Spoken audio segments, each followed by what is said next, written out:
আজ আমি এসে উপস্থিত হয়েছি Nalanda complex area IIT Kharagpur.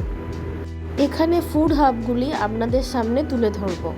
প্রথমেই এলাম রুস্টারে, যেটা ঠিক নালন্দা কমপ্লেক্সের লেফট সাইডে আছে।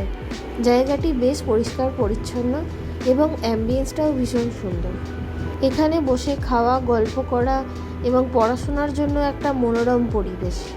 চলুন দেখে নিই এখানে কি পাওয়া যায়। এখানে মেনলি স্ন্যাক্স পাওয়া যায়। মেনু কার্ডের ছবিটা ভিডিওতে দিয়ে দিলাম। এখান থেকে আগে আমি অনেক খাবার ট্রাই করেছিলাম, তাই আজ আর করলাম না।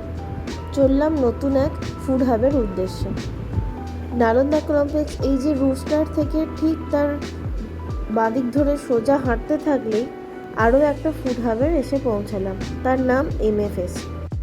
এখানের অ্যাম্বিয়েন্সটাও বেশ সুন্দর এবং এনাদের ব্যবহার অত্যন্ত ভালো, যেটা দেখলেই আপনার খাবারের প্রতি ইচ্ছাটা আরও বেড়ে যাবে।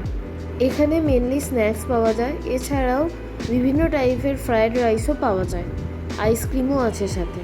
এছাড়াও চা, কফি, ধোসা, পরাঠা, রোলস এইসবও পাওয়া যায়। আপনারা ভিডিওটা পজ করে মেনু কার্ডটা দেখে নিতে পারেন। আজ এখান থেকেই খাবার ট্রাই করেছিলাম, ভিডিও শেষে নিয়ে আসছি। ঠিক তার পাশেই আছে আরও একটি ক্যাফেটেরিয়া জোন, যেখানে সাধারণত বসে খাওয়ার অপশন দেখতে পেলাম না। আর আমি এখানে কি পাওয়া যায় লিস্টটা দেখিয়ে দিলাম। এর পেছনেই আছে একটা জেরক্স সেন্টার। জেরক্স ছাড়াও এখানে চা, বিস্কুট, কেক এইসবও পাওয়া যায়। তারপর একটু এগিয়েই আছে সাবওয়ে।